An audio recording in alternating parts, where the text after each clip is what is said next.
രണ്ടാലൊരു ഏത് ഗവൺമെന്റുകളാകട്ടെ, ഗവൺമെന്റുകൾ ഇത് നടപടിയായി എടുത്തിട്ടുള്ളത് ഈ നാട്ടിലെ അവസാനത്തെ മയക്കുമരുന്ന് കച്ചവടക്കാരനും കൊല ചെയ്യപ്പെടുകയോ ജയിലടക്കപ്പെടുകയോ അവർ സ്വയം കീഴടങ്ങി ഈ നിയമത്തിന് മുമ്പിൽ വരുന്നത് വരെ എനിക്ക് വിശ്രമമില്ല എന്ന് പ്രസംഗിച്ച ആളാണ് ഫിലിപ്പീൻസിന്റെ പ്രസിഡന്റായിരുന്ന റോഡ്രിക്സ്. എടുത്ത സമയത്ത് അദ്ദേഹം പ്രസംഗിച്ചതാണ്. അദ്ദേഹം എന്ത് ചെയ്തു എന്നറിയോ? ലഹരി മാഫിയ അമർച്ച ചെയ്യാൻ വേണ്ടി പൊതുജനങ്ങളുടെ കയ്യിൽ തോക്ക് കൊടുത്ത് ലഹരി മാഫിയെ വെടിവെച്ച് വീഴ്ത്തി അവസാനത്തെ മയക്കുമരുന്ന് കച്ചവടക്കാരനും ഇവിടെ വീഴുന്നത് വരെ എനിക്ക് വിശ്രമമില്ല എന്ന് അദ്ദേഹം പറയുമ്പോ, ഈ കഴിഞ്ഞ ലോക്സഭാ തെരഞ്ഞെടുപ്പിൽ പഞ്ചാബിൽ അമരീന്ദർ സിംഗിന്റെ നേതൃത്വത്തിലുള്ള കോൺഗ്രസ് സർക്കാർ അധികാരത്തിൽ വന്നു. ആ കോൺഗ്രസ് മുന്നണി തെരഞ്ഞെടുപ്പിനെ നേരിടുമ്പോൾ അവരുടെ പ്രകടന പത്രികയിൽ ആദ്യം പറഞ്ഞത് പഞ്ചാബിനെ ഞങ്ങൾ ലഹരി മുക്തമാക്കുമായിരുന്നു എന്നായിരുന്നു പ്രകടന പത്രികയുടെ വാഗ്ദാനം. ഇന്ത്യ രാജ്യത്തിന്റെ ധാന്യപ്പുര എന്ന പേരറിയപ്പെട്ട പഞ്ചാബ് ഇന്ന് ഇന്ത്യയുടെ ഏറ്റവും വലിയ ലഹരിയുടെ ധാന്യപ്പുരയായി മാറി. നമ്മുടെ കേരളമോ മലബാർ അടക്കമുള്ള പ്രദേശങ്ങൾ ലഹരി നമ്മുടെ വീട്ടിലേക്ക് വരുമ്പോ അവര് നോട്ടമിടുന്നത് നമ്മുടെ 12, 13, 14 വയസ്സുള്ള നമ്മുടെ പൊന്നോമനകളെ ആകുമ്പോ രാവിലെ മക്കളെ പറഞ്ഞു വിട്ടാൽ വൈകുന്നേരം തിരിച്ചു വരുന്നത് വരെ എവിടേക്കാണ് മക്കൾ പോകുന്നത്, ആരുമായിട്ടാണ് കൂട്ടുകൂടുന്നത് എന്ന് തിരിച്ചറിയാൻ കഴിയാത്ത രീതിയിൽ നമ്മുടെ വീടുകൾക്കുള്ളിലേക്ക് ലഹരി മാഫിയകൾ കടന്നു വരുമ്പോ എന്റെ പ്രിയപ്പെട്ട സഹോദരങ്ങളോട് സഹോദരിമാരോട് ആദരവായ പ്രവാചകൻ നബി മുഹമ്മദ് മുസ്തഫ ഉറക്കപ്പറ, ആദരവായ പ്രവാചകൻ നബി മുഹമ്മദ് മുസ്തഫ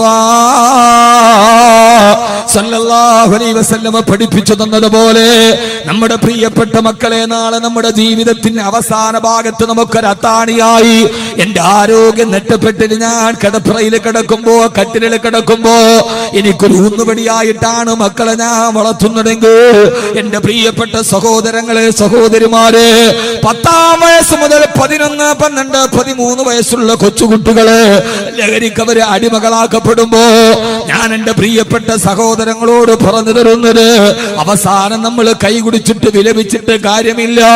നമ്മുടെ മക്കളെ കാര്യത്തിൽ നമ്മൾ ശ്രദ്ധിക്കണേ. ആ മക്കളെ നമ്മൾ ആ രീതിയിൽ വളർത്തിക്കൊണ്ടുവരണേ. ഒരു ഇസ്ലാമിക സാഹചര്യത്തിൽ ആ മക്കളെ വളർത്താനുള്ള ബാധ്യത ആദരവായ പ്രവാചകൻ നബി മുഹമ്മദ് മുസ്തഫ സല്ലല്ലാഹു അലൈഹി വസല്ലം പറയുകയാ, അല്ലാഹുവിന്റെ പ്രവാചകൻ പഠിപ്പിച്ചു തന്നത് നിങ്ങളുടെ മക്കളോട് നിങ്ങൾക്ക് ചില ബാധ്യതകളുണ്ട്. ഇത് ഒരിക്കൽ കൂടി പറയാൻ കാരണം നമ്മുടെ മക്കൾ വളർന്നു വരേണ്ടവരല്ലേ. ആ മക്കളെ ചെറുപ്പത്തിലേ തന്നെ അവർക്ക് സംസ്കാരം പഠിപ്പിച്ചു കൊടുക്ക്, അവർക്ക് തർബീയത്ത് പഠിപ്പിച്ചു കൊടുത്ത് ആ മക്കളെ നല്ല വഴിയിലൂടെ നടത്തേണ്ട ബാധ്യത നമുക്ക്. എന്റെ പ്രിയപ്പെട്ട കാസർഗോഡ് ചെറുപ്പക്കാരാ,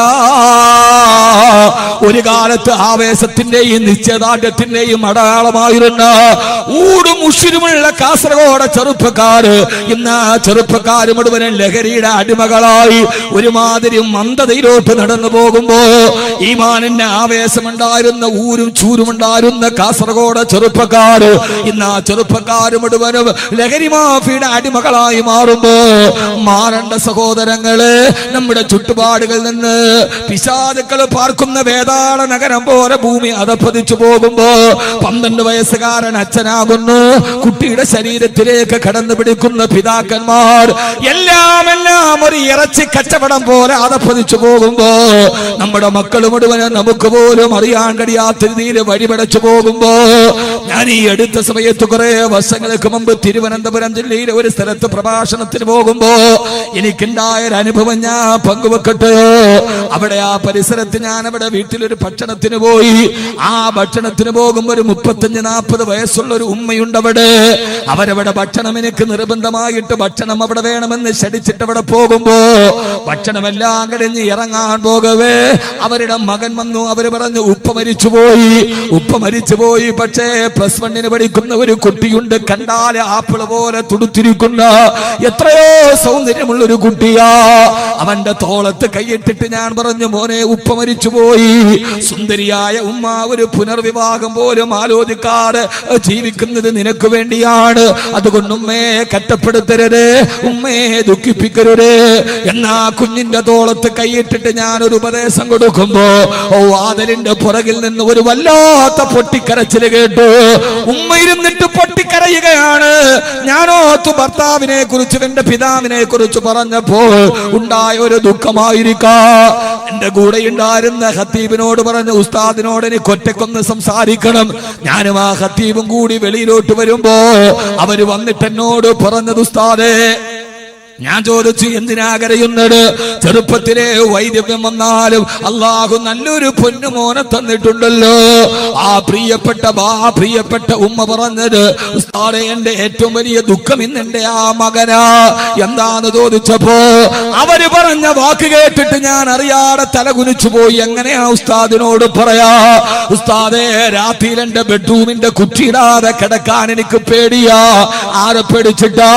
അപ്പുറത്തെ കള്ള് കച്ചവടക്കാരനെയല്ല, ചന്തയിലെ നൊട്ടോറിയസ് ക്രിമിനലിനെയല്ല, അപ്പുറത്ത് കിടന്നുറങ്ങുന്ന എന്റെ +1 പഠിക്കുന്ന മകനെ പേടിച്ചിട്ട് കുറ്റിയിടാതെ കിടക്കാൻ എനിക്ക് പേടിയാ. ഏത് സമയത്തും അവൻ എന്റെ ശരീരത്തിലേക്ക് തുറിച്ചു നോക്കുകയാ. ഏത് സമയത്തും ഞാൻ മീൻ വെട്ടാനിരിക്കുമ്പോ, അടുക്കളയിലിരിക്കുമ്പോ, അടുക്കള പണി ചെയ്യുമ്പോ എന്റെ വസ്ത്രാന്തരങ്ങൾ മാറിപ്പോകുമ്പോ എന്റെ ശരീരത്തിലേക്കൊരു വല്ലാത്ത നോട്ടം നോക്കുന്ന മകനെ എനിക്ക് പേടിയാന്നാ കേരളത്തിന്റെ ഉമ്മ പറയുമ്പോ, എന്റെ പ്രിയപ്പെട്ട സഹോദരാ, സഹോദരി, ഞാനിതൊക്കെ പറയുന്നത് കേരളത്തിന്റെ ഇടുക്കി ജില്ലയിലെ തേക്കടി എന്ന വിനോദസഞ്ചാര കേന്ദ്രത്തില് 9 വയസ്സുകാരി പെണ്ണിനെ മാനഭംഗന്തയില് ആരോ അവളെ കരുത്ത് ഞെരിച്ചു കൊന്നിട്ട് അവളുടെ തല ഒരു വൃക്ഷത്തിന്റെ പൊത്തിലേക്ക് കുത്തിക്കയറ്റിയത്രേ. അവസാനം പ്രതി അറസ്റ്റ് ചെയ്തു. ആരെന്നറിയോ?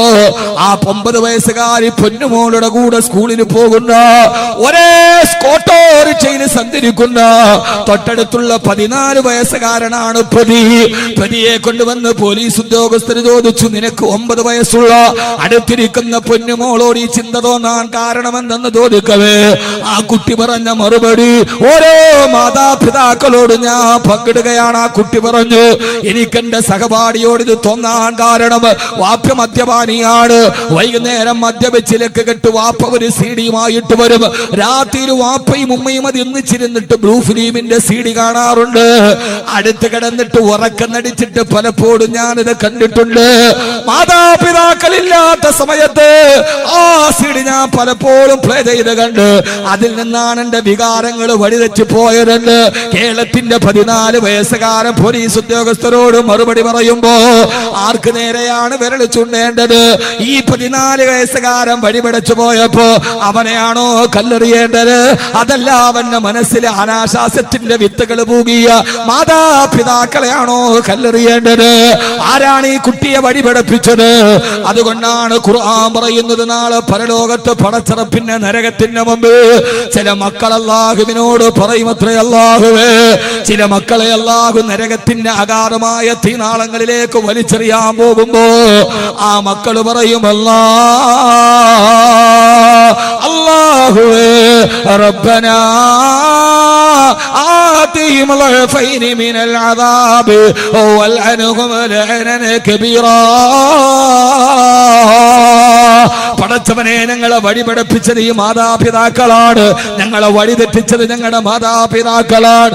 റബ്ബനാ, ഞങ്ങളുടെ രക്ഷിതാവേ, ആതിഹിം ളഅഫൈനി മിനൽ അദാബ്, ഞങ്ങൾക്ക് തരുന്ന ശിക്ഷയുടെ 2 ഇരട്ടി ഞങ്ങളുടെ മാതാപിതാക്കൾക്ക് കൊടുക്കണേ.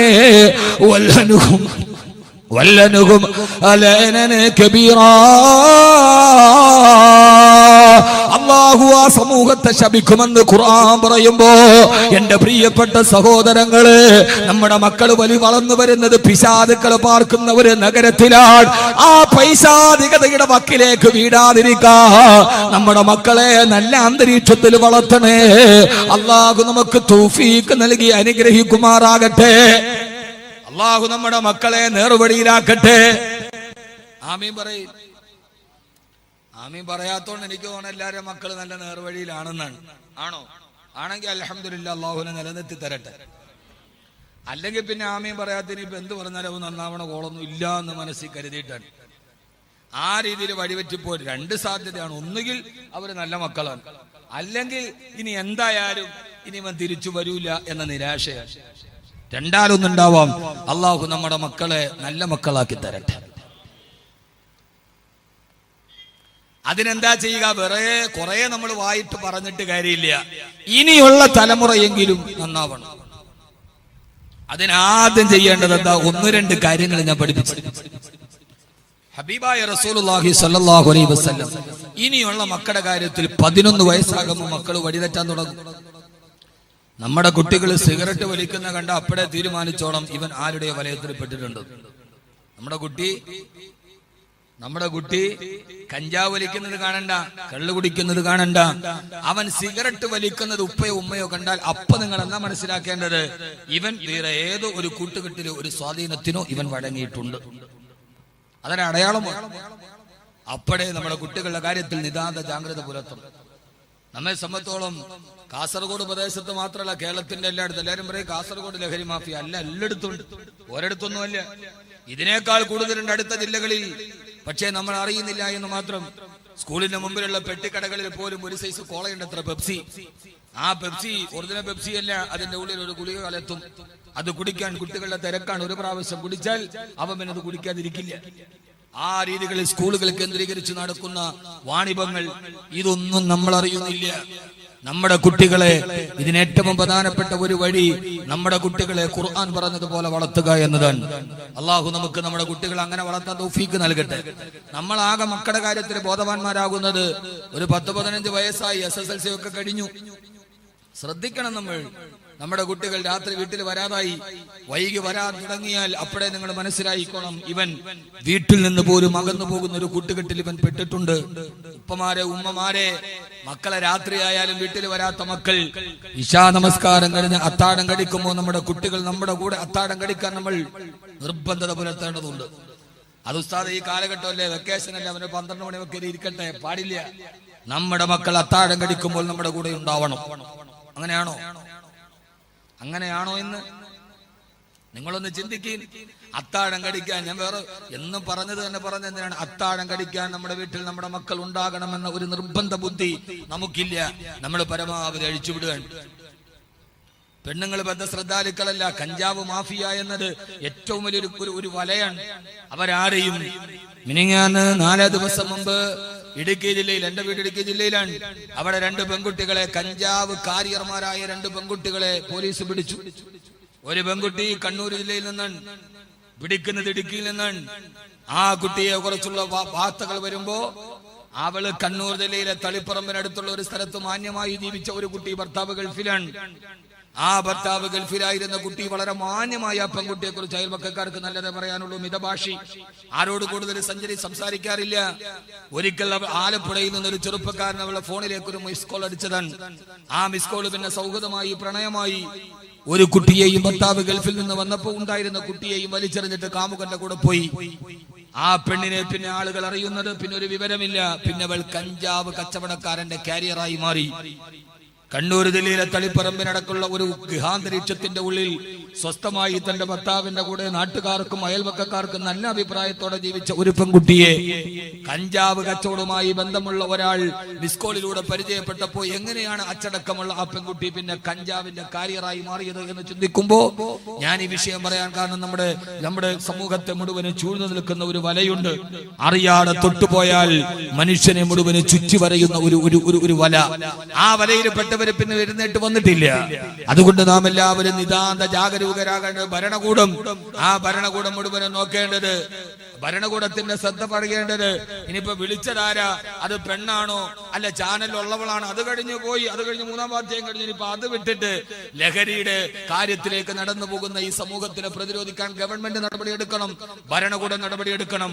മഹല്ല് കമ്മിറ്റികൾ ബോധവൽക്കരണ ക്ലാസുകൾ നടത്തണം. ഇമിയമായങ്ങൾ അതിനുവേണ്ടി മഹല്ല് കമ്മിറ്റിയുടെ ജോലി പൈസ പിരിക്കലും ഉറൂസ് നടത്തലും മാത്രമല്ല. സെക്രട്ടറി ഒക്കെ ഉണ്ടല്ലോ, സെക്രട്ടറി പോയാ സെക്രട്ടറി അവരൊക്കെ ഇരിക്കുമ്പോ വേണ്ടേ പറയണം. നമ്മളിത് മാത്രമല്ല, ഉറൂസ് നടത്തുക, പൈസ പിരിക്കുക, പള്ളിയിൽ ശമ്പളം കൊടുക്കുന്നത് മാത്രമല്ല, വെക്കേഷനായി ടീനേജ് കുട്ടികളെ വിളിച്ചിരുത്തി ലഹരികൾക്കെതിരെയുള്ള ബോധവൽക്കരണ ക്യാമ്പയിനുകൾക്ക് മഹല്ലുകൾ മുൻകൈ എടുക്കണം.